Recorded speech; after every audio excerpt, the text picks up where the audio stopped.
Separated by cosmic cabinets, Brandon, Paul, and Logan are broadcasting the breakdown. This is the Nintendo Stuff Podcast. The Nintendo Stuff Podcast live using their telepathic powers. My name is Brandon Miracle, broadcasting live from the Break Room Arcade. If you look south of me in the video version, you'll see the wonderful face of Paul Anderson, broadcasting live from my basement. If you look to the right of me in the video version, you'll see the wonderful face of Logan Welliver, broadcasting live from the Break Room bedroom. This is the Nintendo Stuff Podcast, where we talk about all things Nintendo. We are doing a special episode today, recorded live on, this was the 28th? 27th. July 27th. I came prepared. I got you, fam. So this is a special episode dedicated to our patrons. We asked our patrons to give us a topic for our podcast. Actually, we asked them to do a topic for the Breakdown podcast, but it kind of ended up being a topic for a Nintendo Stuff podcast. So here we are. So we asked Devin and Santiago what they wanted to talk about, and they were interested in esports. So starting with Devin's question, he said, how about Nintendo's opening to esports competition? Sakurai was dismissive of the community back in the day, but with Super Smash Bros. Ultimate, it seems that competition is being highlighted. This is also the case with Splatoon 2. So this is an interesting case with Smash Brothers because looking at some of the articles that Sakurai has been talking about the competitive community for Smash Brothers, he still seems kind of dismissive about it. But if you look at his actions, despite what he says, you can tell it's a different story altogether. I feel like people misconstrue Sakurai's meaning when he talks about competition. He's not talking down about competition necessarily. He's more saying that competition is not what Super Smash Bros. Is about just inherently.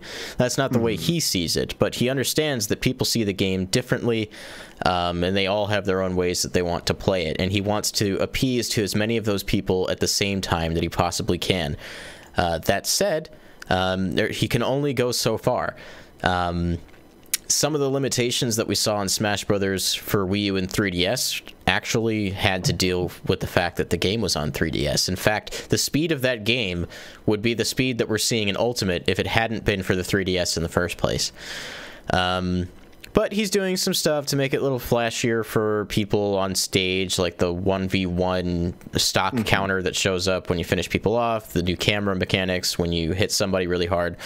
So it definitely seems like he's leaning more. This game is meant to show.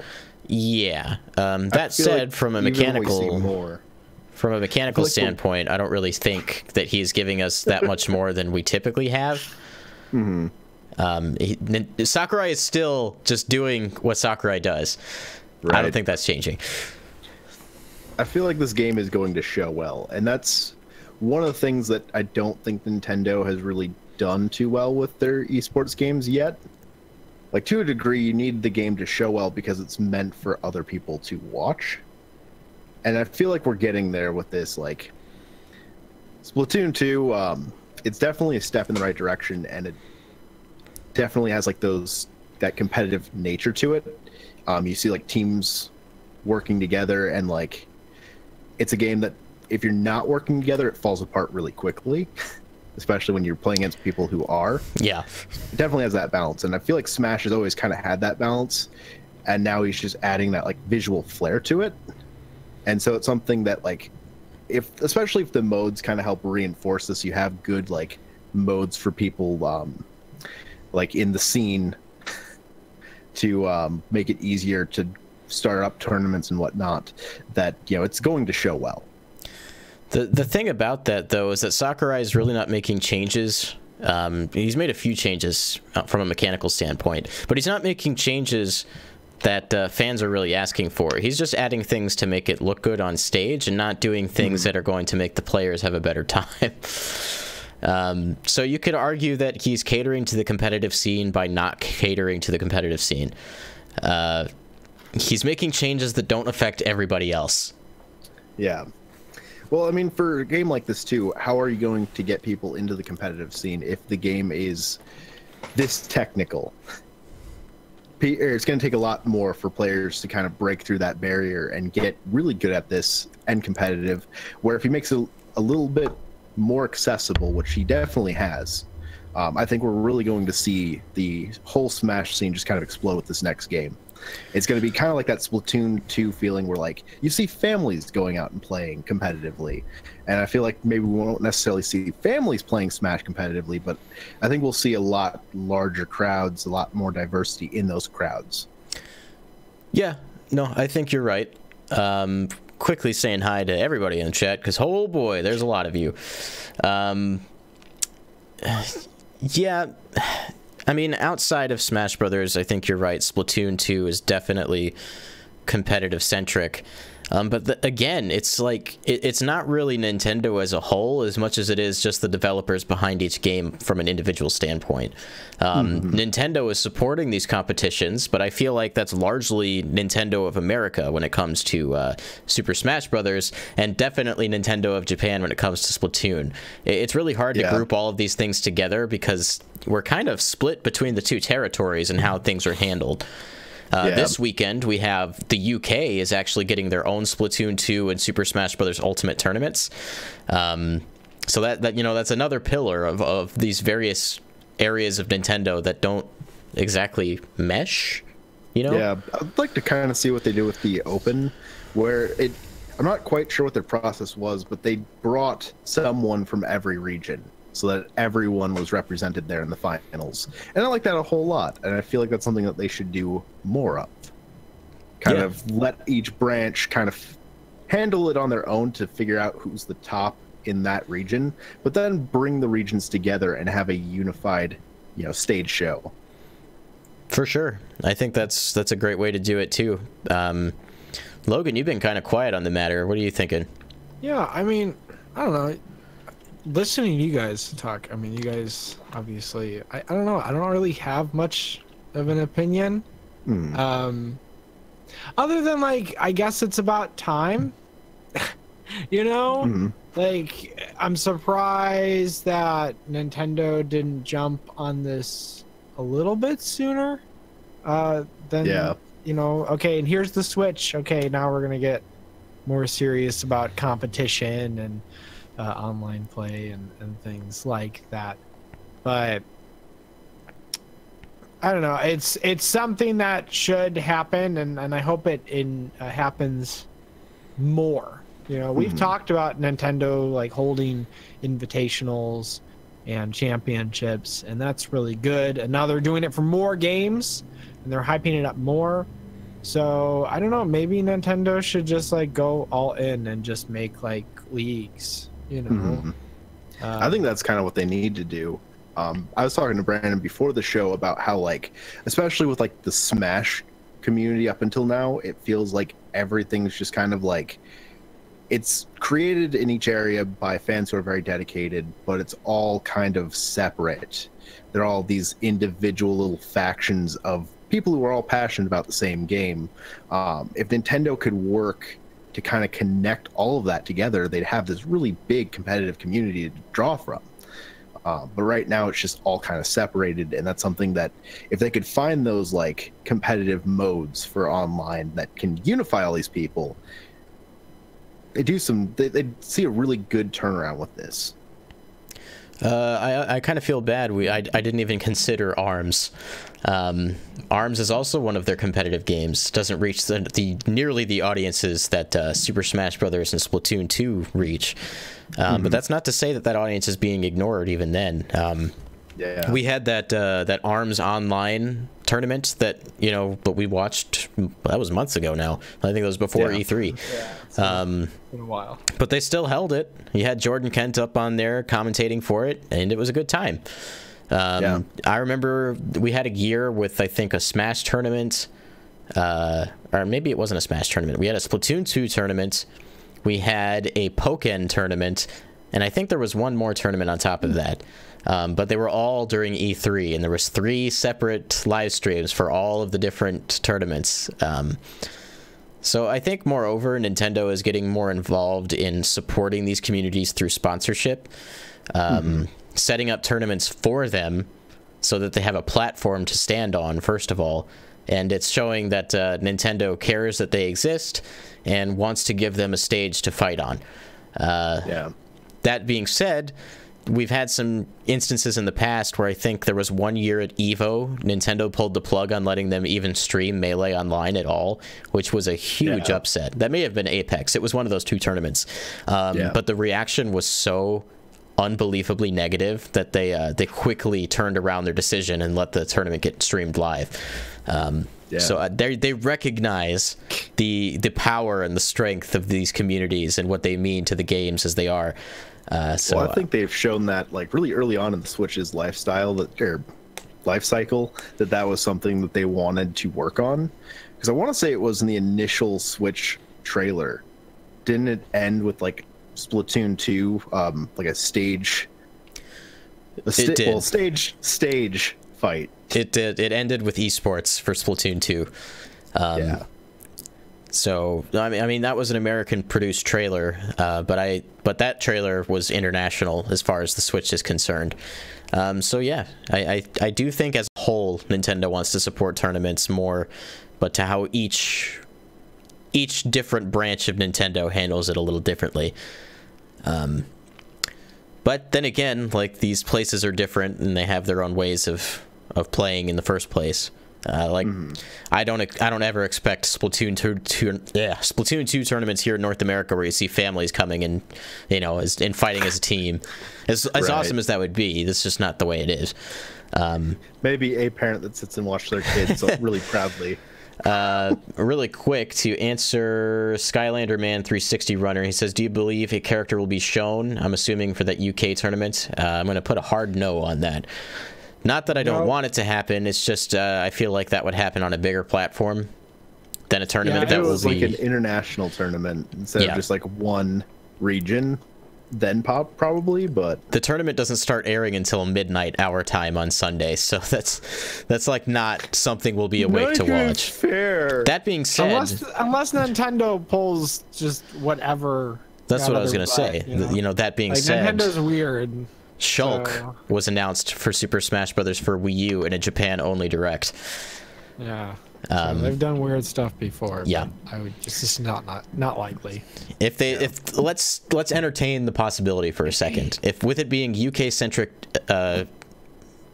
event, I would anticipate a character like Banjo-Kazooie, some character that has roots in UK, in Europe. Some character that was developed and built there, such as Banjo-Kazooie. Not that I'm saying Banjo's going to be in Smash, but that's the way it works in my head canon. So continuing the conversation, Dreamdrop says, I'd love Smash or Splatoon League, but I have the sinking feeling Nintendo would handle it like Blizzard with the Overwatch League, where it's super forced, but awful. Like, hey guys, here's our game, please watch, while also not making the game accessible to League players with balancing and such, while also forcing it super hard. Like, nah man, this character doesn't need to be changed, they're fine. Nah, you can't make a statement about the state of the game. Hey, why are you unhappy with how we run our league? Yeah, I feel like Nintendo would also be like that, where they wouldn't want that conversation happening out loud. That being said, at E3, they were constantly taking notes from the competitive players for Super Smash Brothers, and constantly taking that perspective and seeing what they thought of the game and what needed to be changed. And as far as we know, Sakurai is going to make good on a lot of those. So who knows? I really think that is a developer by developer kind of thing. They don't want them to say it on stage, but that doesn't mean they're not going to be saying it backstage. Which unfortunately doesn't prevent the Smash players from then hosting a live stream on Twitter and then talking about everything they said behind closed doors. Which is what happened with the Hazard toggle debacle. We weren't supposed to know about that. John says, but what about Waluigi? Nintendo says, if I said Nintendo Switch over and over, would blood reach your brain? So Santiago had his own question related to esports that we're going to answer today. He says, maybe you guys could talk about good combat design and what factors contribute to a balanced PvP-based game. What adds to the skill gap? What reduces it? Should the skill gap be wide? Should skill rely on technical ability or game sense, etc.? Paul, I think you had some insight on this. Yeah, I've been watching a crap ton of extra credits, and this is one that they talked about a little bit, more in like how do you get new players to that competitive level? And part of it is you have to give them a strategy. So like in Call of Duty, the Noob Tube or the Zerg Rush, things like that new players can quickly pick up. They can kind of fight back to the high level players that have unlocked the good equipment, the good guns, good characters, whatever. So you need to have that like little bit of accessibility. With like the Noob Tube and stuff, that's not long-term going to be an effective strategy. Eventually people are going to find their way around you. It'll only get you so far, and so that's the type of thing that drives players to learn new strategies and learn how to kind of diversify their approach. I'm reminded of Splatoon 2, like early stages of Splatoon 2, everybody thought that rollers were OP, and then eventually everyone figured out that if you just got out of the way, you're not going to die. Right. So I'm trying to read all of the parts of this question. Do it. Well, I mean, I'll chime in. I'd say and it's pretty easy for something like Rocket League to have some of this. One, because it's a team game, and two, because it's soccer, right? So soccer just has like this inherent strategy in it, So one of the observations I've been making as of late is why when I get into a match, say a 3v3, because that's the main mode, why is it so hard sometimes, or why is like a game so unbalanced, right? Especially when they try to match you up like, with the rankings, so it's a balanced team. Some people are just more inherently skilled, and some people got up there because they played a lot, right?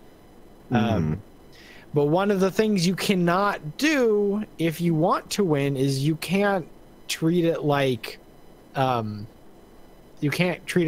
the only player on the field, right? You can't be the only car. You can't constantly be chasing a ball and expect that anything is going to get done, and that's why we lose. So there's constantly times where I'll find myself in a position where I'm back here, I'm on maybe my side of the field, waiting for an opportunity for that ball to come towards me, so I can make sure I can get it back onto their side, like I'm defending. And then also, if they are bringing it up the side and it's going to bank around the corner, then I want to be in the position front of the goal to make sure that when it rolls past the goal that I can hit it in. But if you're constantly chasing all the time, then so you're kind of talking about game sense then, just having a natural understanding. So going back to the initial question, what part of the initial question did I want to answer? Good combat design, and so I'm kind of taking the whole combat thing outside of just like combat. I'm just talking about good design, good gameplay elements, and so, oh man, what was on the tail end of that I got into that? I had a point. If anybody wants to chime in here at any point. Kind of bouncing off of your Rocket League, this kind of follows into my own opinion on the topic. The last part of the question says, should skill rely on technical ability or game sense? And as far as I think for that, I think that the game should establish game sense first. You should have a natural understanding of how to play the game. So for Smash Brothers, it's knocking somebody off the field. For Rocket League, it's scoring a goal. You're playing soccer. And then they attach very simplistic control schemes on top of that. They give you a very solid and simple goal and very solid and simple controls and ideas. You can go forward, you can go backwards, you can turn, and you can jump in Rocket League. In Super Smash Brothers, you can attack, you can jump, and you can recover. You can shield, and that's about it. So you establish these very simple concepts, and those concepts are evolved and are deepened by players' own game sense. I would even go further as to call those concepts rules, right? You have to establish the rules of the game. And so for a video game, the rules are quite literally, okay, what does what? Okay, the rule is when I press R in Rocket League, I will go. The rule is when I press up or X and Y in Super Smash Bros, I will jump, you know? So even something as little as that, so having well-defined controls, having well-mapped controls, because some games, like, it's like, okay, why is the button, you know, layout like this? It doesn't make any sense. But then other games have like a really, really intuitive layout. One of the things that they talk about in Extra Credits is that simplicity doesn't necessarily make a game easy. It doesn't make it like non-complex. You can have a game that's very like accessible, but it's not simple. I have an even like more baseline example to kind of bounce off of that. Logan, a game that you and I very much enjoyed playing, is Samurai Gun. And Samurai Gun is a platformer with like 3 different controls. You swing your sword in any of 4 directions, and you can shoot a gun. That's it. Your object is to kill the other player. That's it. Their example that they use is like, you take a game like Street Fighter, which has these very advanced combos. You know, if you're really good at Street Fighter, you're really good, but it takes a lot of that technical ability to get there. Where Smash Brothers, anyone can pick up Smash Brothers and very, very quickly get their bearings on it. You know, the controls are not complicated; they're simple. But if you really want, there is that layer of depth to it where you can get incredible at Smash Brothers with these simple controls, because you have to learn these techniques. And so you want to have, like I said, those simple techniques, but you want there to be something that forces players to learn the other strategies. And you also want there to be a lot of these different strategies, and, you know, have that balance between them where, like, this works in this situation, you know, fast character on a large stage versus a heavy character or something like that. That essentially is what makes up the skill gap. And it, to a degree, it should be wide. You want to have a lot of different strategies that players can take into this. I don't think it should necessarily completely rely on technical ability. You want there to be that learning curve to it, but you want it to be something that anyone can pick up this game, have something that they can do to stand a chance to kind of come into their own, and then just the process where they can develop those skills. That's just the development of the meta. When everyone's on the same playing field as far as game sense, when they understand the very foundation of the game and the controls are simple and they understand that, that's how the meta starts to evolve. People start fighting with their heads and not with their hands. I mean, and I enjoy games like that, because you're always like, the meta's like, okay, I'm gonna try and anticipate what's going to happen and be prepared for it. So in Super Smash Bros, that's anticipating, okay, well, this guy's playing Link. Okay, so he's got a lot of projectiles, so he's going to cover certain areas, and you have to... I'm going to counter with Jigglypuff. To get it around him. In Rocket League, it's trusting your teammate will do one thing, and then you'll be in the place to do another thing, you know, just... even like... You know, I think a lot of games, like, you go back to the whole simplicity thing, like, I think most games are pretty simple, you know? When I think of complex things, I think of things like relationships and world politics and stuff like that. And I think of Dead or Alive with combo lists in the 100s per character. Yeah. Most games are pretty simple. Well, like, I mean, you look at like the biggest competitive games for viewership, and you're looking at League of Legends and Dota 2, which are not accessible at all. No, and they're not, but they're also, you know, very few compared to like the amount of indie platformers there are, and GTA 5. One of the biggest games in the competitive scene right now is Fortnite, and I'd say that's very, very simple. It has a high skill ceiling as far as your ability to press controls quickly. And it has a big meta too. Yeah. You know, but yeah. But I think most games are. They usually, I see this formula happen where it's like, okay, we got this base. Okay, what kind of game is it going to be? Is it going to be a platformer? Is it going to be a shooter? Okay, and then what's its shtick? What's its gimmick, right? So for like Splatoon, it was like, okay, how can we make a third-person shooter, team shooter, interesting? You know, it's like, okay, we can swim through the ink, and then we shoot ink, and we just cover everything. There's different goals. Splatoon 2, it's that you're not necessarily out to kill your opponent. It's there's another objective that you're working for. You're working against another team who's same exact objective, but you watch it's not games about the combat per se, like Team Fortress 2 and Overwatch, and you'll see people say play the objective all the time. Well, in those games, playing the objective is more focused on killing your opponents, and then Splatoon 2 really is. Like, they really have developed an objective that does not center on killing people. Yeah, because like the goal, if you just killed people all the time, I mean, if you refuse to ink anything else, then obviously you're not winning. So. Kind of want to read a couple of the comments. Is it IT the Sandman or It the Sandman?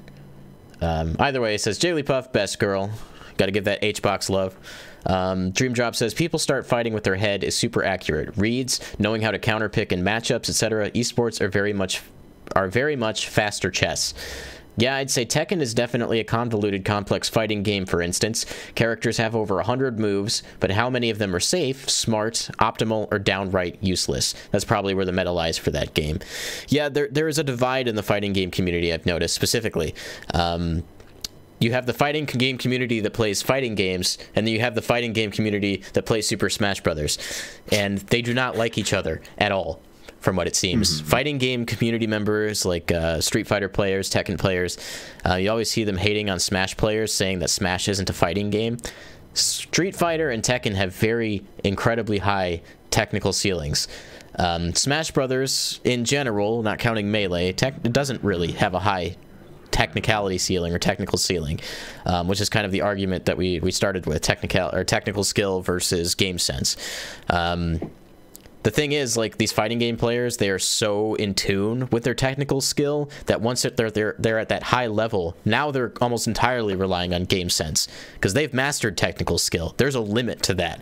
Game sense, I don't feel has a limit, and that's why I prefer fighting that way. Or I say fighting like I'm a real fighter. Playing that way. But you see them hating each other all the time, but I feel like it comes down to that very sense, or that very question, technicality or game sense. I kind of told you where I lie. It's a personal feeling for me that, like, I think game sense makes for a better competitive game than technical ability. I think it causes a more interesting match for the players, for the viewers, than just like, hey, I got really good at this game and I'm going to destroy you. Yeah, it's more interesting for the viewer too, because as a viewer, you're getting in the heads of the players, trying to anticipate what they're doing, much like their opponent is. So when they surprise you and do something amazing, that's hype. That gets people excited. There's a very famous clip of, I think it's Super Street Fighter 2 Turbo. I could be wrong about the game, but it's a Street Fighter game. It's a really old clip of a fighting match. I think it was like a semifinal round or something, and it comes down to like a sliver of health on one guy. The other one's playing as Chun-Li, and he uses Chun-Li's super, which has like a 16 to some crazy high number hit count. And dude perfect blocked every single hit so that he wouldn't take chip damage. He could have just blocked every hit, but he would have died from chip damage. But he perfect blocked every single hit of the combo because, first of all, he anticipated what was going to happen, but he also had the technical skill to pull that off, and that was exciting to the viewers. So there's different aspects to the question, but I feel like no matter where you go, you're going to get a little bit of both. Some games just play more to one versus the other.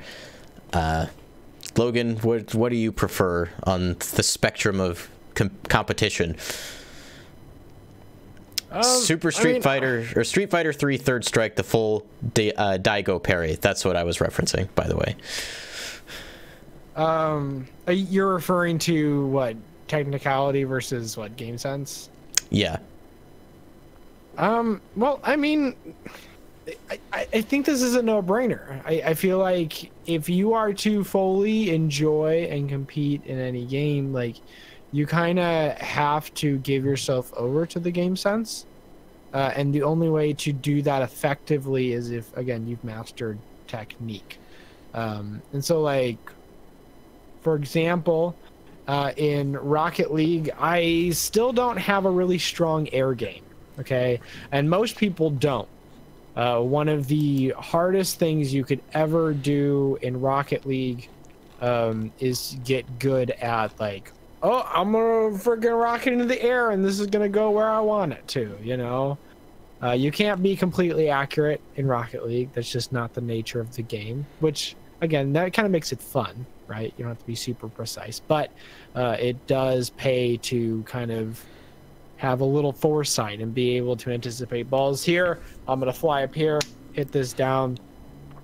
So if I could get that out of the way and get really good at that, and then also get good at changing in between the ball camera and the car camera, which is, I think, the next thing that I would have to master. If I was able to get those two down, then I would just be able to focus on the game a little bit more, right? So I'd be able to anticipate actions and be able to perform what I need to get into the places that I need to, and be going as fast as I need to, and making sure that I have enough boost to perform what I need to. And then all of a sudden, because I'm able to do all that, and it's just second nature to be able to do all that, then it's all about the game. I'm 2 steps ahead of anybody else, and then you can't keep up. You know, everybody knows what it feels like to just be able, like, get into to a match, any game, Splatoon, Rocket League, and just get trounced. It's because those guys are 2 steps ahead of you, because they figured out all the stuff that you're still fiddling around with. If you hop into a new game and you start fiddling around with the controls and you're not really sure what you're supposed to do, like, you're gonna lose. And the same happens when you get to, like, that kind of higher advanced techniques in the game, which, I mean, they teach you.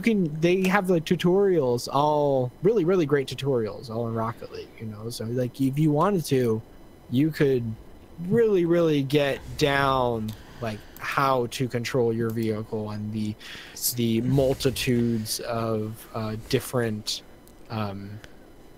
you know, just being able to perform well. So overall, I think we've kind of come to the conclusion that ultimately your game sense is going to win you the game, but if you don't have the technicality to back it up, your game sense isn't going to do you any good anyway. So your technical skill is going to be that foundation, and your game sense is going to win you the match. It's true. At least that's the way I see it. Yeah. So that, in the interest of time, we're going to move on, but thank you, patrons, for suggesting those topics for this month. If you want to help suggest topics for the show, too, you can, if you donate at the $5 tier on Patreon, you can actually suggest the topic, and if you are a $1 Patreon tier, we will select those topics and you guys can vote on them. We opted this time to do both of them because we only have 2 patrons, so it just... They were also pretty well related. They were similar questions, so we might do that again in the future. But if you're interested in doing that, link to the Patreon is in the description of the YouTube video. So moving on, we're into the news on the Nintendo Stuff Podcast, starting with what we always start with, the Super Smash blog. Super Smash Bros. So Mii Fighters. Yeah, the first thing of the week was Mii Fighters on July 22nd. You can choose from the 3 types of Mii Fighter and select from a set of 3 specials for each type. You can also choose one of 12 voice options. Wow, I can't believe we're seeing fancy. this in HD. Incredible. I mean, we saw them in HD last time, too. Wow, I can't believe we're seeing these in HD. Incredible. Again. So they changed the proportions of the Miis, but there's kind of one thing I wanted to hone in on this, and that's that I think that custom moves aren't coming back, and that they will be exclusive to the Mii Fighters. I'm oddly okay with that. Pretty sure that's what's about to happen. I don't know, it's just like... they don't insinuate to me that other characters will have custom moves available to them as well. They might not be trying to. This might, be something that Sakurai talks in a direct later. But as it is right now, I do not foresee custom moves coming back. Like I said, I'm pretty well okay with that. I didn't necessarily care for the Mii Fighter moves in Smash 4. I never quite got them to where they just felt right. There was too much customization for the Mii Fighters for me, because you could put equipment on them, which would change their base stats. Which obviously that makes a big difference for the character when you're controlling them.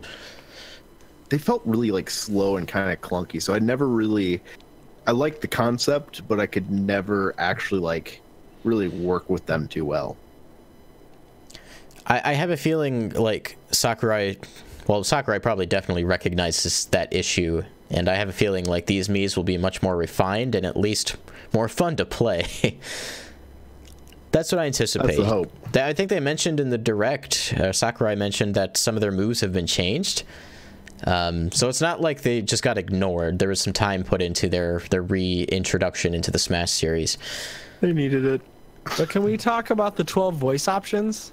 Yeah, I think that's a pretty cool thing, because you didn't have that in the original game.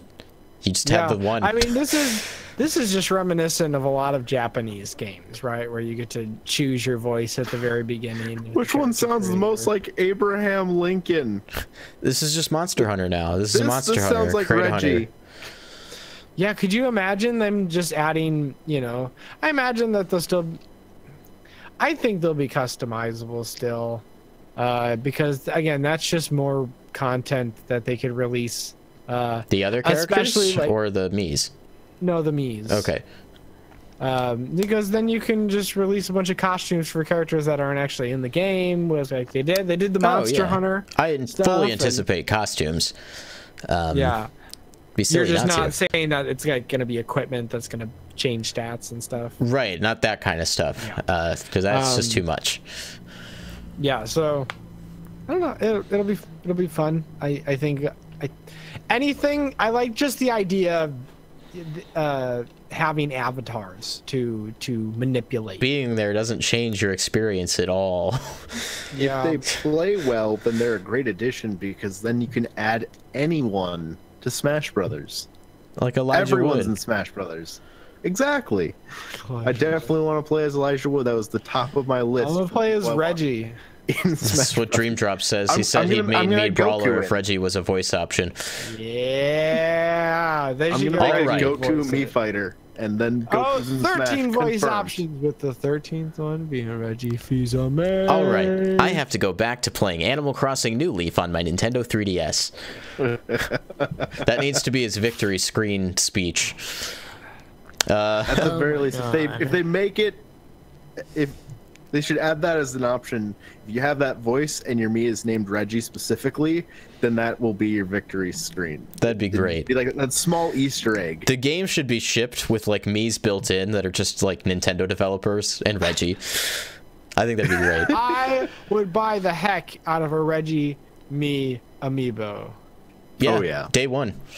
Moving on, incredible. Today's stage, Great Plateau Tower. This is the tower everyone visits first in The Legend of Zelda Breath of the Wild. The top part of the tower can be destroyed after taking damage, but will come back eventually. You can spot a certain old man in the background, watching over the match.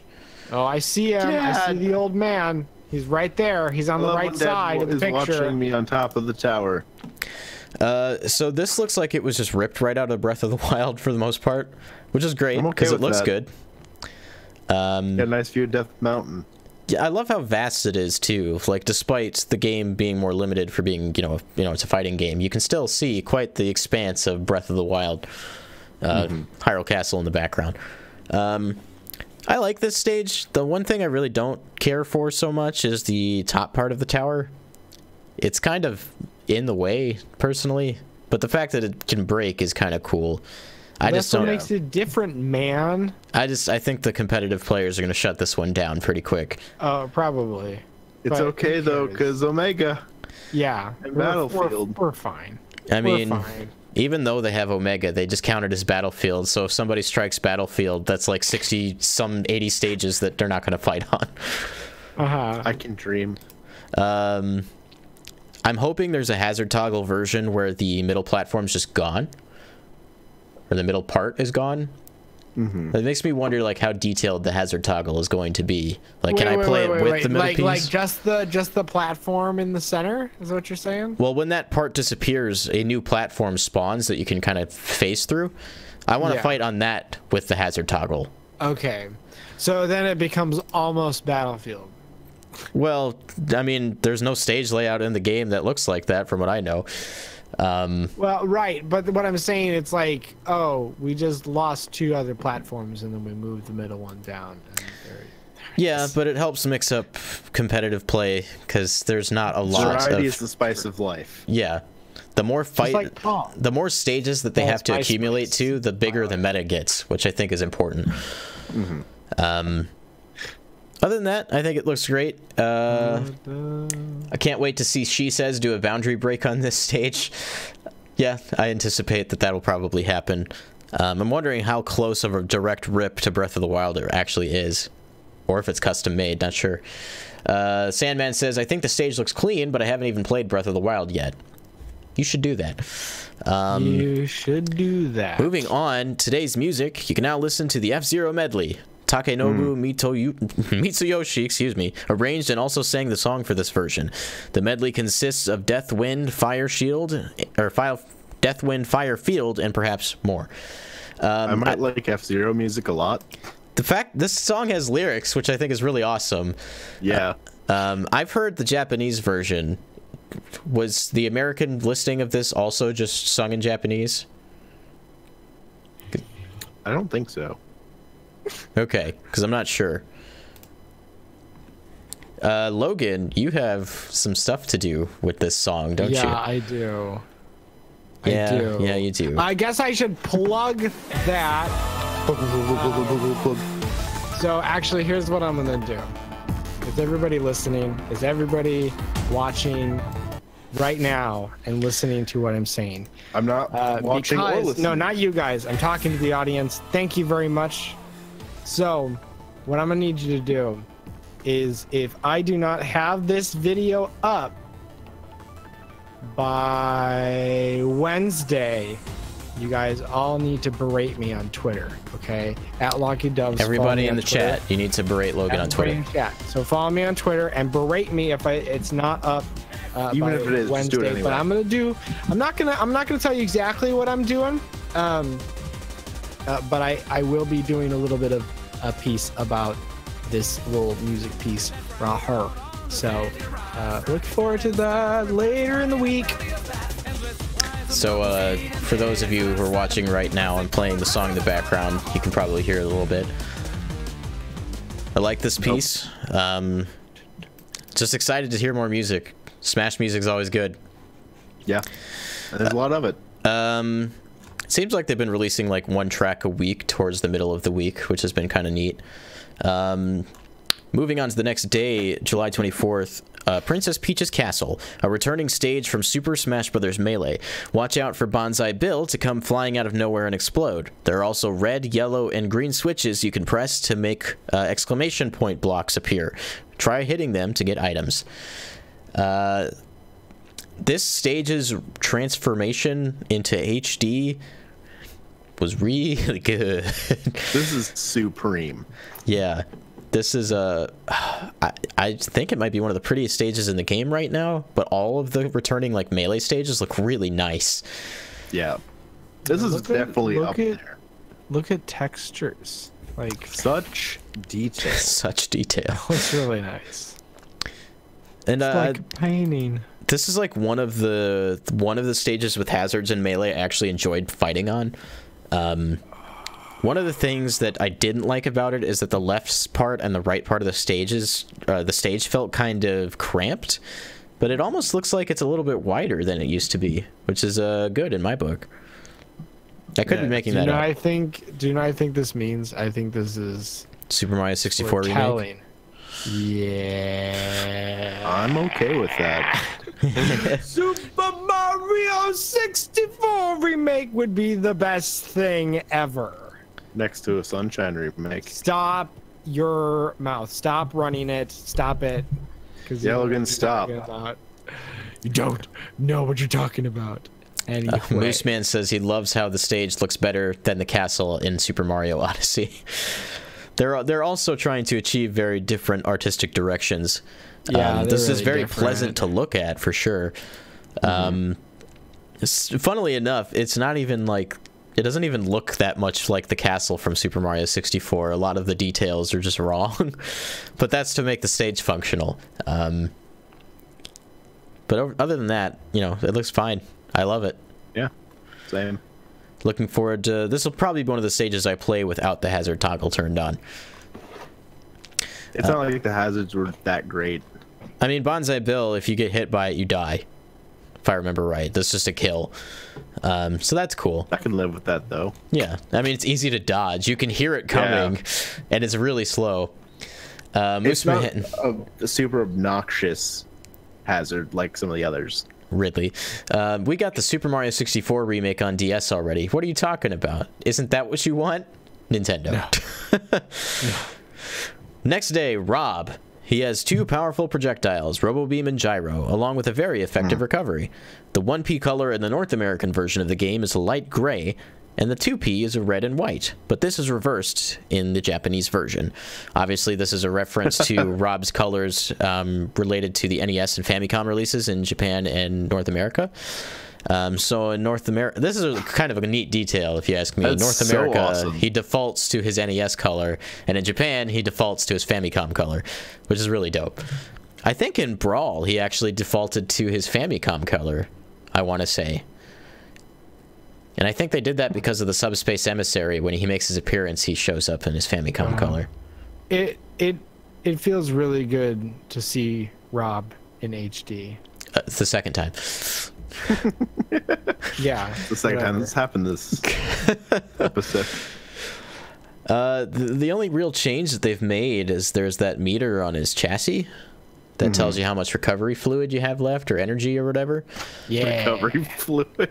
Your lighter, your blinker fluid, you know, your turn signal blinker fluid. Yeah, other than that, I've always thought Rob was a really great character, the way he's built. Seems to me like he's really good for newcomers. His recovery is really easy to use. He's got 2 projectiles, actually. One that just auto charges, and the light on his head will blink when it's ready to fire. You can shoot that off. And then he's got the gyro, which is one of my favorite projectiles in all of Smash Bros. Definitely. I like Rob a whole lot. He's a great character. A lot of backlash when he was revealed in Brawl, but it's obvious that since then people have gotten over it. Yeah, people can be wrong. They can be wrong. And obviously the best post of the week, Captain Falcon. Girl. A fighter that possesses both speed and power, but in exchange, he is frequently left open. Being able to successfully land his neutral special, Falcon Punch, can greatly influence battle in multiplayer matches. It's Captain Falcon. He looks exactly the same, but it's also great. So there you go. This he's artwork, he's my main. This artwork is bordering on explicit. Like, do you see those muscles? He is chiseled. Unreal. That's unreal. I'm looking at his abs more closely than I ever have. They're like just big blocks of square cheese. Yeah, man. That's intense. I love Captain Falcon so much. Wait, he has a gun on his hip. He's always had a gun on his hip. He's a bounty hunter. But he doesn't use it in the game. And? It's always have been you seen there. him use Falcon Punch in the game, Logan? Why does he never use it in the game? That's insane. Why aren't any of his moves involving I am now Smash? disappointed with Captain Falcon as a character. That said, Well, Captain you're Falcon wrong. was introduced. Captain Falcon's a bad character. Captain Falcon was introduced Logan, in the first I will Super Smash kick you Brothers. from this. So And he's been a bad character this entire time. well, they had to play to the Can we limitations of the remove Logan system. from I this was call? just being open. I'll just ban him from the chat. Okay. I appreciate Discovered it. the truth. That Captain said, Falcon's a bad character, and if any of you like him, Captain Falcon has always had a I- gun. We apologize for disagree. Logan. It's always to been those on his listening hip. out there. Go look He's at his known other to be models. wrong It's been there. quite often. well, then why hasn't he used it? That doesn't make any sense. Because they haven't. All the games they've made where he Nintendo's supposed uses to make it have sense. gotten What the heck, canceled. Nintendo? They're working on it. Who are you? It's supposed to be the creator of Mario, not the confuser of Logan. Moving on to general Nintendo news.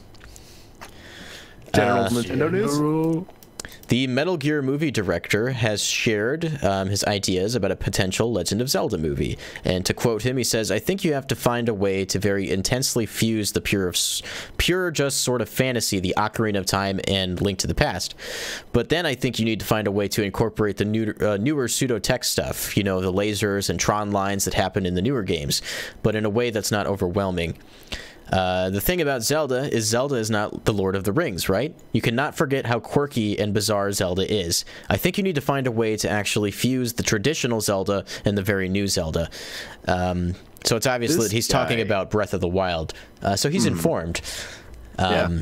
This guy, like, this last week he's going on about how he wants to make a Metroid movie. This week he's talking Legends. He wants to be the Nintendo Cinematic Universe, like, lead. I get that sense from him.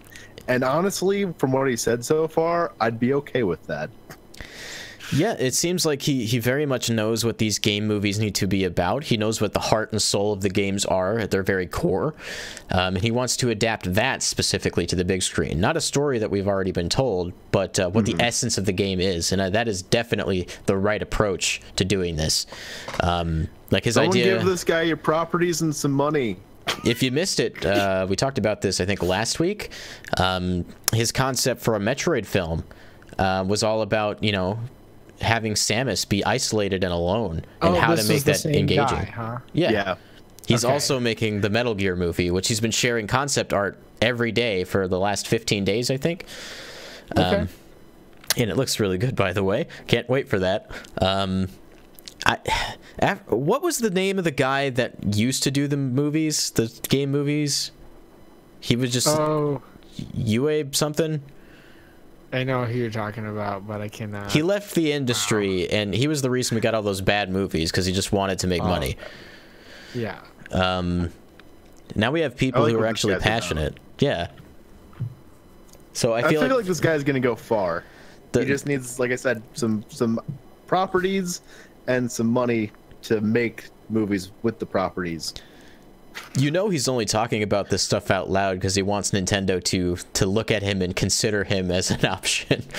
Well, that's what I'm saying. Like, you can tell this guy wants to do the Nintendo Cinematic Universe, and I honestly would be all for it. You know, let this dude try it at least. I'm into it. The Sandman says Subspace Emissary movie. I'm in the camp where if Smash Brothers ever becomes a movie, it should be animated. Yeah. Legend of Zelda, on the other hand, that I would like to see live action, because I think that would be really cool. This dude should direct the animated Smash Brothers movie. Figure out how to get the heart of that into animated film. Yeah, this is all very exciting. Yeah. We've got Detective Pikachu coming out next year, which is technically the first in this line of new Nintendo films, followed by Super Mario Brothers, probably the year after that.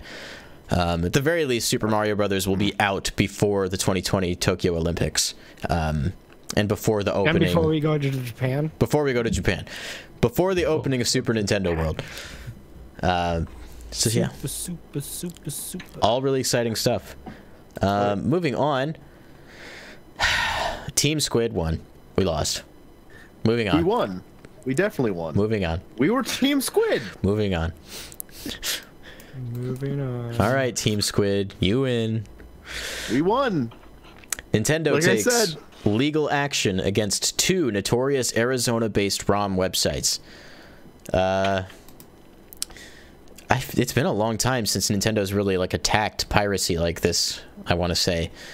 Yeah. And I forget the reason why they specifically targeted these 2 websites, and my tab's not loading, so I can't tell you. I wish I would have actually read this, but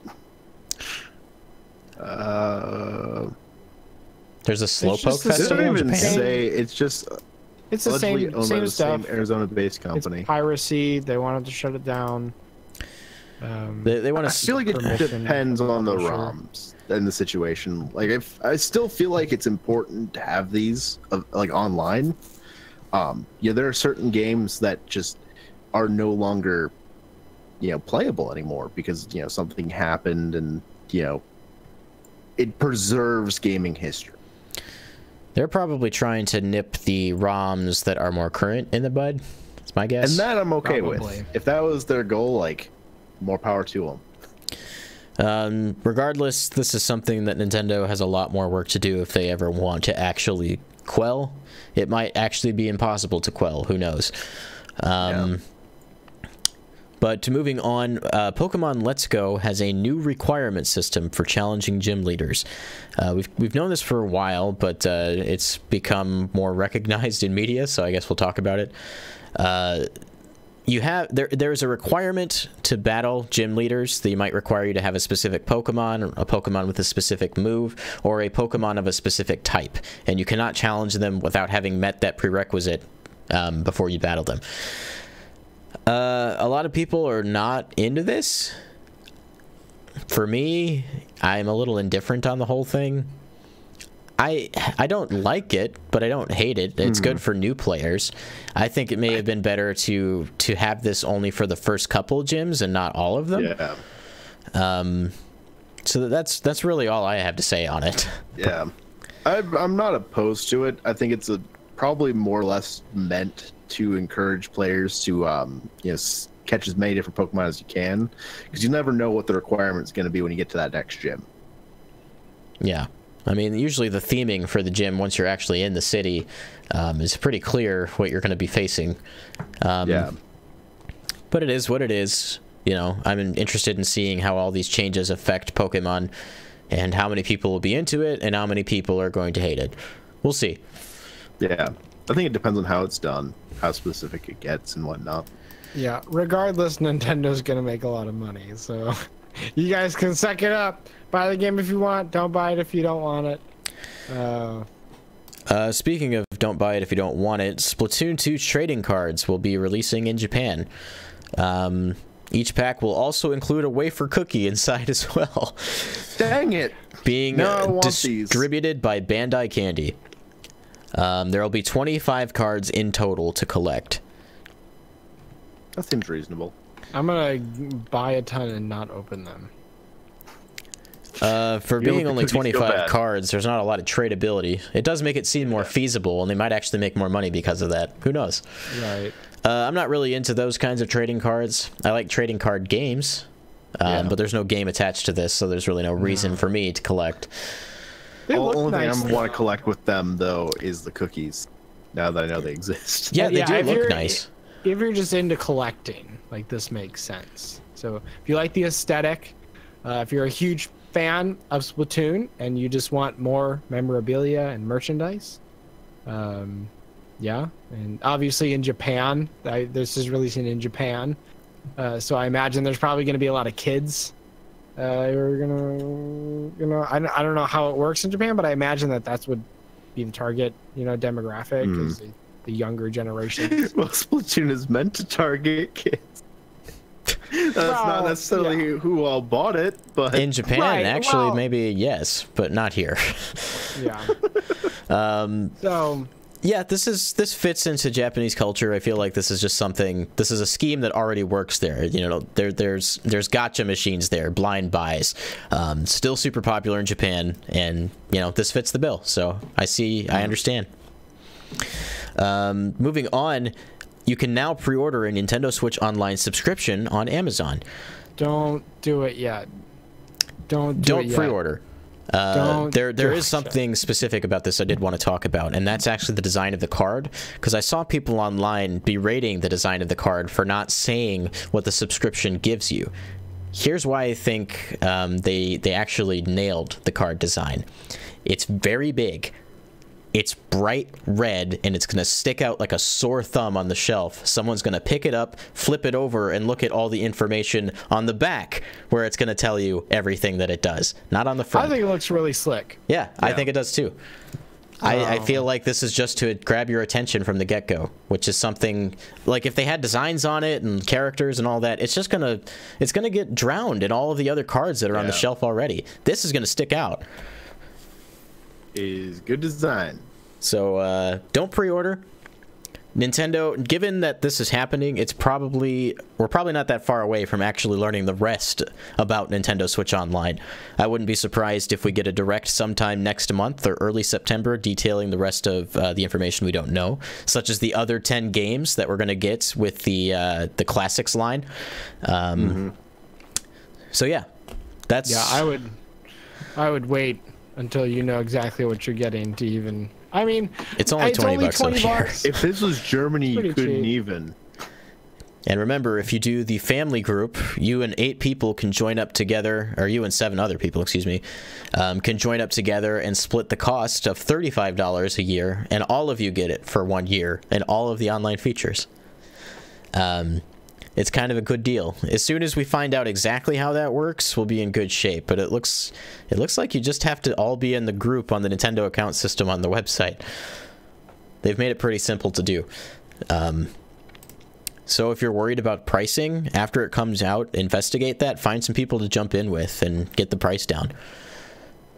2019, Paul? Says Dream Drop. Nintendo applies for Hogan's Alley trademark in Japan. Could this mean the NES Classic makes a comeback? Didn't the NES Classic already make a comeback? One thing, this is a specific NES game. It's not NES Classic, it is a classic NES game.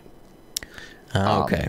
This was one that I'm pretty sure, like, when you read the article, they mentioned that, like, the character appears in the new WarioWare game, and so I'm guessing that's why they renewed the trademark. I mean, I guess it wasn't anything like, hey, we're making a new game from this. Don't the characters from Hogan's Alley appear in Duck Hunt's moveset in Smash Bros?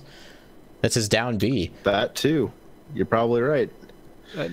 So there's reasons why you would want to keep. Yeah, a character from Hogan's Alley shows up, and then the shooter behind the game camera shoots them, and that's what deals damage with his down B. Right. So I think that might be what this is. Moose Man's asking if you can be on our Nintendo Online. I'll Patreon you my $8. Sorry, but I think we're at capacity, but I appreciate your gusto there. Maybe our fans can all get in a group together. There you go. The Break Room Arcade Family Group. There you go. The family. I don't think that's how Patreon is supposed to work. That's $8 a month. You would be paying us way more than you would need to for that. Let's see. Nintendo Labo Vehicle Kit revealed, launching September 14th. Yes. I like how quickly we see the reveal to the turnaround to the actual release, like a month and a half later. Yeah. It's pretty cool. I like the release date. It's a good day. Yeah, it is a good day, isn't it, Paul? You like that one, don't you? Yep. It's a real good day. But also, like, I didn't watch the video for this. I just looked at the picture. But even I was like, oh, man. Like, if this actually had a game attached to it, I'd probably buy this one. I looked a little bit at the video, and it almost seems like some kind of free-roaming game with different vehicle types. It actually looks kind of cool. Yeah. I'd like to investigate this one a little bit more. And as they get to these more specified Toy-Con kits, I think the games that are attached to them are actually going to be better. I think that's why this one maybe wasn't part of that initial sweep, because it's just a steering wheel, right? Just the vehicle. I don't think it is. I think it's also a steering wheel. Joystick, there's pedal. I think even like a shifter. There's a joystick. Well, okay, so in the trailer it shows you depending on where you're putting the Joy-Con. I think if you click on this, the picture shows all the different. There's a pedal. Yeah. Click on the. There's a joystick for when you get into like a plane and you're flying around. So this feels very what am I looking for? Pilot Wings. This feels very Pilot Wings. The actual game. The actual game feels very the screenshot that they're showing here in this like stock photo, that is a very big looking world. So I definitely see that Pilot Wings comparison. Is that Death Mountain? I might it just actually looks like be interested enough to pick this up. I don't know. Well, just look at looks all like the a different stuff you sandbox. get in this kit. Like, just imagine all the different uses you could have just in games around this. Yeah, I can feel like see this that is potential. definitely have a lot of uses. Yeah, or a lot of actually, potential this uses. looks pretty full. It looks like they got different game modes, and weapons on the vehicles, and Mario Yeah, Kart well, this interaction, probably. yeah, probably. No, this is When- this is. They this can is make really a Power cool. Rangers Turbo game, and I can shift into Turbo Gear. Dream Drop says, when does Labo support for Senran Kagura come out, though? Oh no! This is a PG show, Stop. thank you. Somebody ban him! Somebody ban him! He's a mod. So he Ban can, the he mod. can ban himself. Ban yourself. If you want to try out Nintendo Just kidding. Labo, they're having a Oh, tryout on this weekend on July 28th. Go to Looks Best like Buy. from 12 to 3 p.m. You can check out the list of stores that are being supported. So like if you don't want to just go right out and buy one, you can get a little time with it. Put some stickers on it. Yeah, put some stickers on it. Switch retail game sales in Japan for this year have surpassed the 5 million mark. Congratulations. That's pretty good. Congratulations! Congratulations. Grad. Congratulations! My favorite piece of first-party news this week: Super Mario Orchestra concert has been announced for Japan. That's taking place in September, right? Amen. and, like- I want this to come stateside. The name of the concert is Bowser is the Hero, which I think is pretty cool. I want this to come stateside, and I want to go see it and weep profusely until I can't cry anymore, because that's what it would do to me. Because I'd hear like dire docs or something like that. I I'd absolutely melt. loved Symphony of the Goddesses, but that's all like very epic music. This is gonna be such a variety of styles, very bouncy, Probably a lot sometimes of slow. big band stuff. A big band for sure, like Super Mario 3D World and Super Mario Odyssey. Very jazzy, big band soundy. Can't wait to like be there in person. I've wanted the Nintendo Big Band to have a show here in America where I can see it for a long time, but this is equally as good, if not better. So I'm very excited for this to come to America. Yeah, this Please is cool. come to America. Dream Drop says, as someone who's seen Symphony of the Goddesses twice, I'd see this even more. Yeah. I also saw Pokemon Symphonic Evolutions, and also a great show, but nothing would beat like a Super Mario Brothers concert. That's like top tier for me for game music. Still miffed I never got to see those Kingdom Hearts and Final Fantasy concerts, but I guess life be like that. Wasn't the Kingdom Hearts concert this month sometime? I want to say it was. It was playing close enough to me that I actually considered going. But it was like $80 a ticket, I think. It was pretty expensive. Oh, wow. Yeah. Dang. So that's it for first party news for the most part. Let's see. Dress up as Link when Monster Hunter Generations Ultimate arrives on Switch this August. Why do I feel like we talked about this already? Because we did talk Because about we it. definitely You talked about it. mentioned that you already. didn't necessarily Brandon, want we to talk mention about it. almost all of this stuff like during the week. So, you know, I can only handle so much. Yeah, you can be Breath of the Wild Link, actual just like regular old Link from Twilight Princess. I think the design is pulled from. You get a bow, as well as the Master Sword and the Hylian Shield. There's also a Toon Link Palico outfit, and I think I'm missing something, because there was quite a bit. That's the majority of it. So for Right. the most part, it's just armor and gear, just like all the crossover content Monster Hunter always gets. The Monster Hunter games on the Nintendo platforms have a lot of Nintendo crossover content. I think there's also a Marth outfit in this game, Samus, and I think Zero Suit Samus too. There's a lot. So if you like Nintendo, you got a lot here. Yeah, I'm excited to see how this game does, specifically with the success and current popularity of Monster Hunter World. So, It I think might- there's going to be a lot of people who played that game that are going to try this game out just to see. yeah. So I hope it does well, because you know, more Monster Hunter is always a good thing, even though we don't always have time to play. So all I had to do is put Monster Hunter on the case, and I was gonna buy it. So yeah, but yeah, pretty much. Yeah, I'm definitely gonna purchase this game at some point. We will be streaming this game also, by the way. What? We will also be doing live streams of this game because we want to play it and we want you guys to watch. So look forward to that. Yeah. This comes out late next month, I want to say, August 28th or something like that. Yep. If you are interested in Monster Hunter, have never played Monster Hunter before, go watch some videos over on Gaijin Hunter's channel. He's probably the best source for Monster Hunter for new players. This game is not like Monster Hunter World. This will be the tough as nails Monster Hunter that most Monster Hunter fans are used to. So my advice is to play this game with someone who has played Monster Hunter before and have them kind of guide you through the experience. Or you can watch us and learn through that. Yeah. In World, they explain a lot of things. One slot in this party of 4 that has not been filled. So maybe you'll even get to play with us. Who knows? With that, we'll move on. Bethesda says they have to change the way they approach single-player games. That doesn't mean that we should keep doing things the way we did 5 or 10 years ago. We've got to continue to change how we approach it. They didn't really detail much in regards to that, but it would be a hard thing to detail until you have an example of how you're changing it.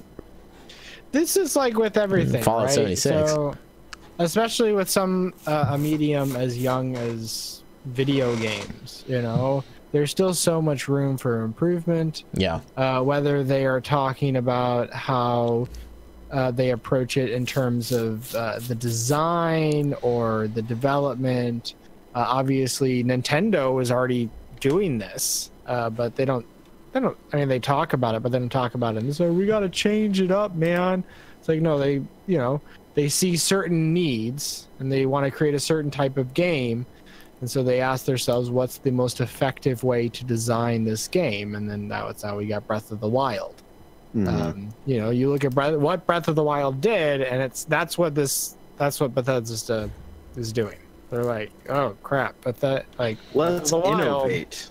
Yeah, so let's approach this differently. Like, how are we designing these things, and how are we changing it to progress the medium and make experiences that haven't been made before, that can be made now based on the fact that the hardware that we're using is so much better, and the different peripherals we all have. We have VR, and so that's a whole new experience.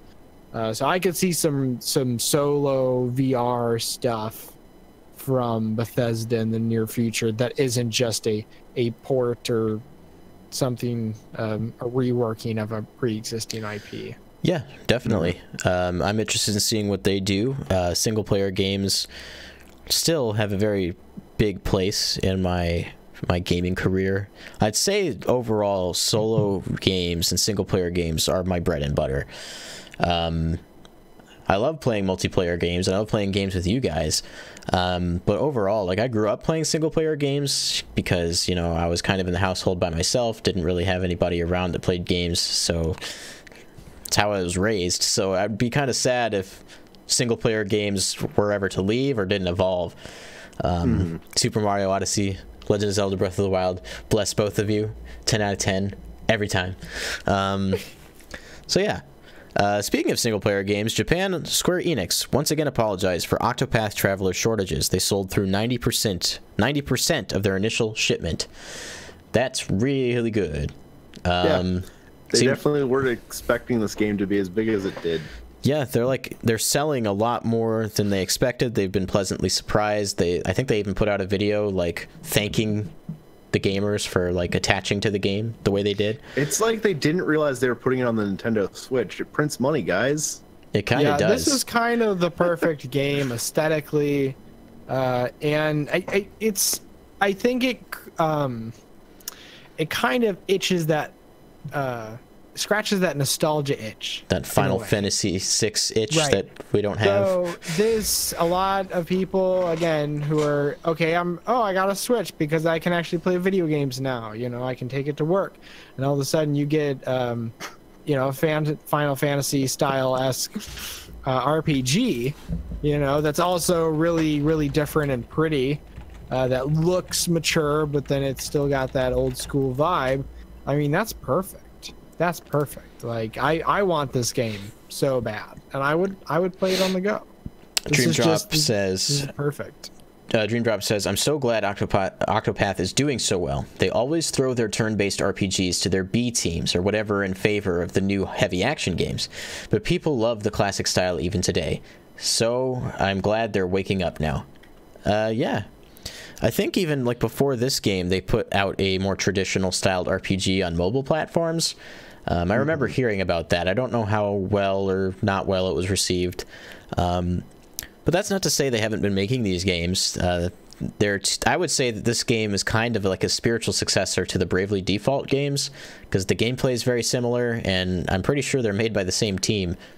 And those games were on 3DS, and 2 of them, in fact. So I don't think this is a genre that's going to die anytime soon. Mooseman says Octopath would have been perfect if they didn't take out some Bravely Default features like auto battle and encounter rate adjustment. Yeah, those are features I heard about on the 3DS version that actually were very close to getting me to buy the games. Auto battle, for one, super good idea.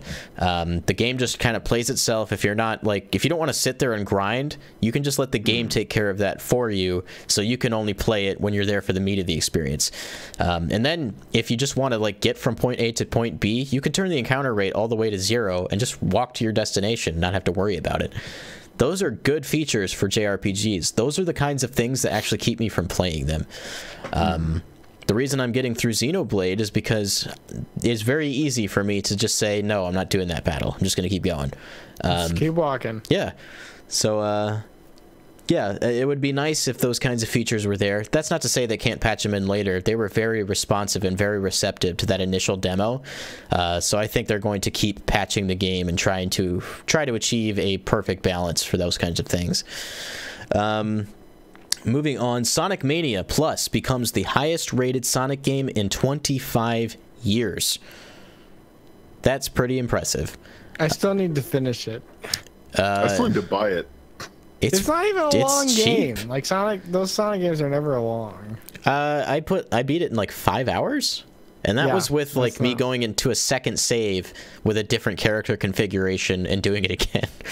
Yeah.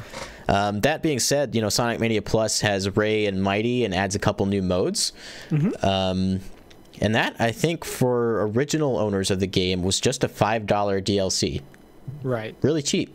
Good stuff. So, if you like Sonic, like classic Sonic, if you haven't played Sonic Mania yet, what are you doing? This game was made for you. So do that. And then last thing, Taiko no Tatsujin just this morning got officially announced for international release. Taiko no Tatsujin. So if you saw our video earlier this week, I did an unboxing of the drum controller and did a demonstration using the game's main theme to show you kind of, you know, how it all works. This game will be coming out in the West officially on November 2nd. So if you want to avoid kind of the import process for the drums specifically, because you can just buy the game on the eShop, maybe wait so that you don't have to go through the headache I'm currently going through with my Play Asia order for my first drum, which still has not left Japan. I do think that it's interesting that they are marketing this game in the West as Taiko no Tatsujin. Yeah, no one's going to know what that means, so that's an interesting play. Other than there's a drum session and drum and fun, and there's a drum in the background, so it's not like the marketing's horrible, but I just thought it was interesting because it takes a lot for a game with a title like that to, you know, achieve success in the West, you know. It's almost it seems to me like they are definitely marketing Taiko no Tatsujin to current fans of Taiko no Tatsujin. They're just going to push this game out to the people they already know want it. And I have a feeling, you know, because of the Southeast Asia release, which is in English, I feel like just because they already did the localization, they were like, let's just push it out to other regions, let the people who want it buy it. Probably going to be low shipment is my guess. Right. And just make a little bit more money. And that way, people like me don't have to, you know, import my drum from another country, and if they haven't done it already, and have it this disappear. is an interesting case where, like, how much is this going to spread word of mouth now that it's available? How many people are going to, you know, pick it up because they know it and like it, and then, you know, hey, you guys can get this too. Paul, you're back to your deep mode. This is great. Yeah. Yeah. Yeah, no, I agree. Bringing Tycho out here is just going to give it exposure, which is something that, say, you know, Monster Hunter has had a lot of trouble doing.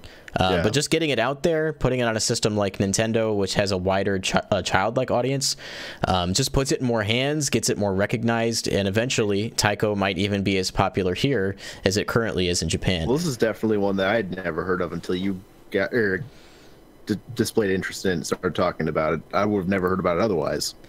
Yeah, I mean, I think we have a couple arcade machines for the game here, but I don't think any of them are localized. I think they're literally just the Japanese arcade machines imported and brought here.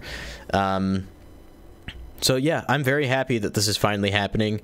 There's only one other Taiko no Tatsujin game that even has come out in the West, and that's Taiko Drum Master, the name that I expected it to adopt when it came here, but it didn't. And that game did really poorly, and part of the reason is because, like, much of the Japanese songs from the original game, due to licensing issues, were not in the American release, and they replaced it with American pop. And for a game like Taiko no Tatsujin, where you're playing on a Japanese instrument, you kind of expect to be playing Japanese music. I mean, that's part of the appeal of Taiko no Tatsujin in the first place. And it looks to me like the Western and international release of Taiko no Tatsujin Drum and Fun and Drum Session, it looks like they're retaining the Japanese track lists. I think they somehow made that happen.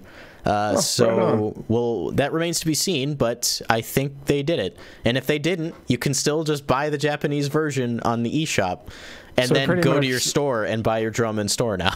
So they're banking on all the weebs, right? Yeah, I mean, all the weebs are coming through. Like, I've already been looking for a Don-chan plushie because I really want one now. He's pretty cute. He's really adorable. Let's see. Mooseman's mentioning that the drum, Don-chan, was in Mario Kart 8 Arcade. And yeah, we talked about that in a previous episode, I think. He's in one of the Mario Kart Arcade GP Legends. Or not GP Legends, that's an F-Zero game. Mario Kart Arcade GP, he's in one of those versions because those games are developed in co-production with Bandai Namco. That's why I think Don-chan should be in Super Smash Brothers. Probably as an assist trophy, if at all. Please? No, I think Don-chan is a girl. But it's very ambiguous because Don-chan is a drum.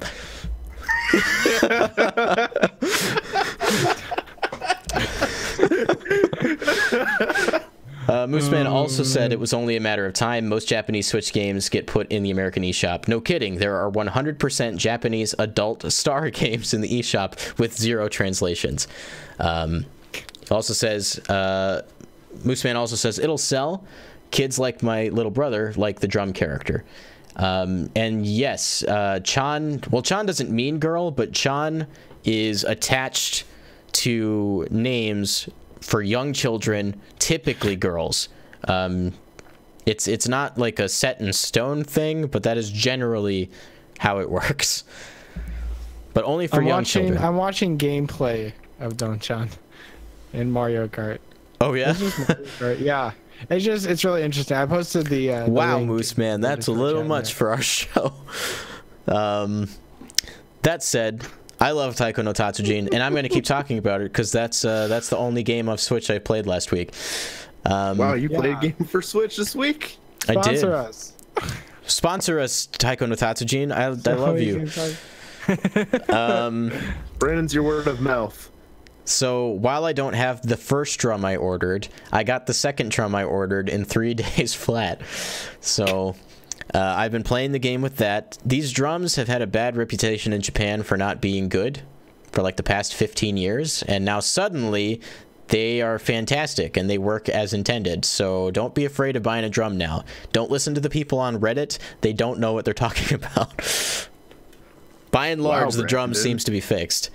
Yeah, I'm still enjoying playing it. I'm right now I'm going through and trying to get a gold clear or a full clear on all of the easy and normal versions of the songs. So there's a meter in the game that slowly builds up as you accumulate points and, you know, land drum hits. I think once you hit 70% of that meter, the song is counted as clear. But if you hit every single note in the song, all of them, and you don't miss a beat, you get a full clear and you get a gold crown for that. So that's currently my goal, is to go through and get gold crowns on easy and normal, and then eventually try and do that for hard and oni. Oni means demon in Japanese, by the way. That's the highest difficulty level. Wow. In the first game, or I think it may have been the second game, the oni difficult used to be called Donderful. So like Don-chan and Wonderful. I kind of missed that one, to be honest. So yeah, that's kind of what I've been up to. There's DLC for Taiko no Tatsujin coming out the day that the English patch releases for the Japanese version.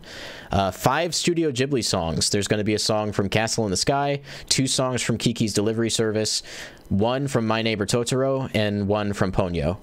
And there's already a Totoro song in the game, so there will be now 2 Totoro songs in the game. Let's see.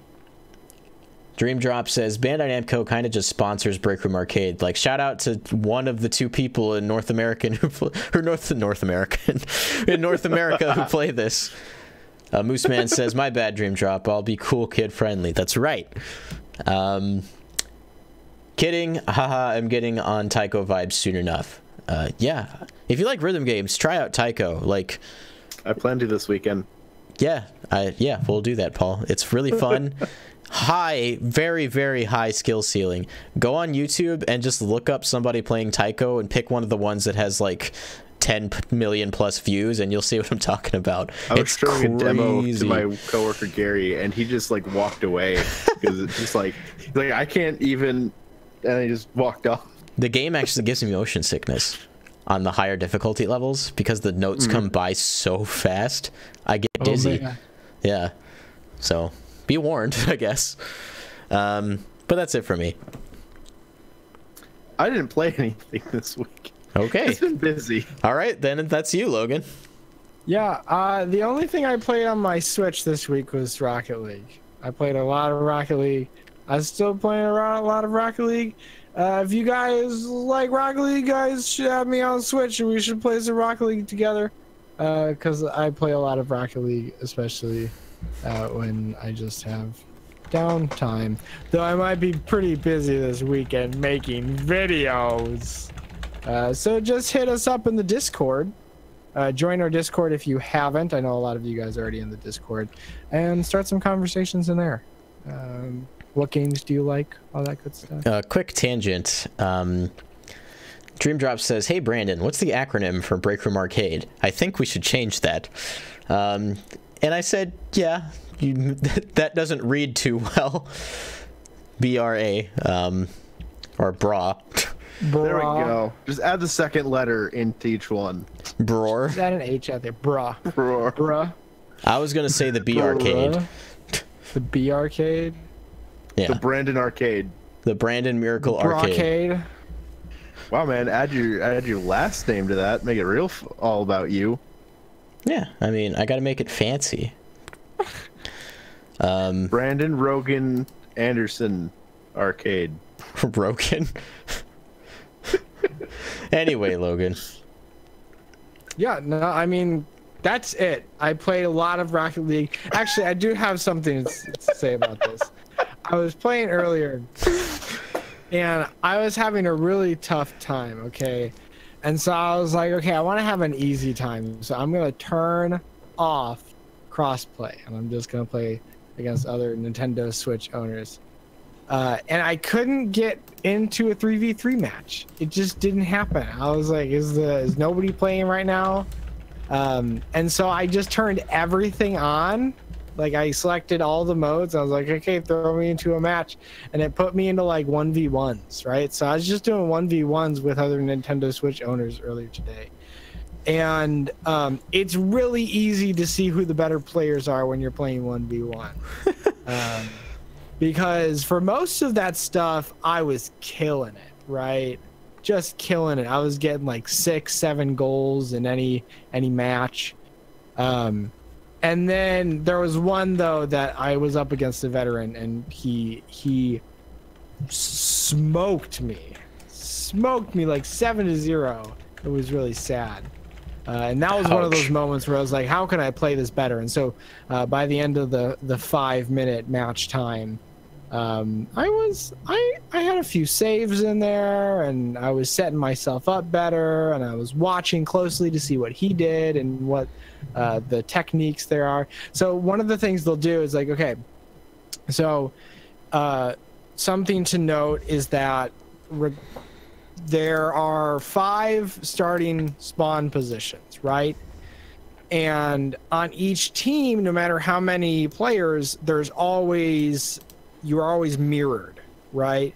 So if somebody's in the way back, there's going to be somebody on the other team in the way back. And that's the same for like the duel. So you're always in the same like place. So say if you're in the middle, you're in the middle. If you're on the sides, you're on the sides. So you have like an equal chance of getting to that ball first. So, but what happens is if you're in the back position, sometimes what players will do is they won't go for it on the first hit. So if you go for the first hit and they're able to stop it, what happens is you hit it, you go through it, right? And now your goal's open, hit right? It straight back, and it goes towards your goal, and all of a sudden you have to go chasing back after your ball. That happened twice to me.